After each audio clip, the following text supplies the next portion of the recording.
మనం ఇప్పుడు రైటింగ్ చూద్దామండి. ఎలాగా ఎన్ని టాస్కుల నుంచి 90 మార్క్స్ అనేవి మనము డిరైవ్ అవ్వచ్చు అనేది చూద్దాము.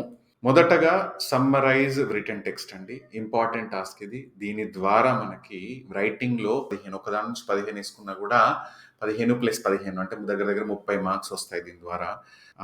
రైట్ ఎస్సే ఇంకొక టాస్క్ ఇంపార్టెంట్. ఇది చాలా ఇంపార్టెంట్ అయిపోయింది ఇప్పుడు. దగ్గర దగ్గర 30 దాకా మార్క్స్ వచ్చే అవకాశం ఉంది. కేవలం ఒకే ఒక్క ఎస్సే రాస్తారు మీరు. కొత్త టెస్ట్ ఫార్మాట్‌లో అప్ టు 35 మార్క్స్ వెయిటేజ్ వచ్చే అవకాశం ఉంది. Summarise spoken text. దీని ద్వారా మనకి దగ్గర దగ్గర 10 మార్కులు వచ్చే అవకాశం ఉంది. Summarise spoken text. గుర్తుపెట్టుకోండి, రిటన్ టెక్స్ట్ అనేది రైటింగ్ లోపల టాస్క్, స్పోకెన్ టెక్స్ట్ అనేది లిసనింగ్ కి సంబంధించిన టాస్క్. పియర్సన్ పీటీ ఎగ్జామ్ లో రెండు కూడాను important question types.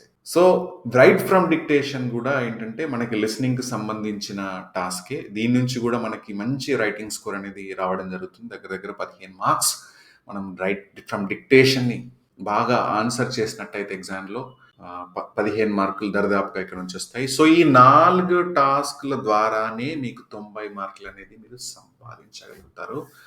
Writing 90 score, మీకు ఎవరికైనా 65 స్కోర్ రావాలి, కొంతమందికి 79 స్కోర్ రావాలి, కొంతమందికి ఇంకేదో వేరే స్కోర్ రావాలి కదా. సో ఈ 4 టాస్క్లు ఏంటంటే రైటింగ్ 90కి మ్యాప్ చేయబడి ఉన్నాయి. వీటి ద్వారానే 90 మార్కులు రావడం అనేది సాధ్యపడుతుంది స్కోర్ గైడ్ ప్రకారంగా. I am on a mission to give you the authentic, credible, actionable inputs on PT. If you love my work, subscribe to me on YouTube. Share this video with others.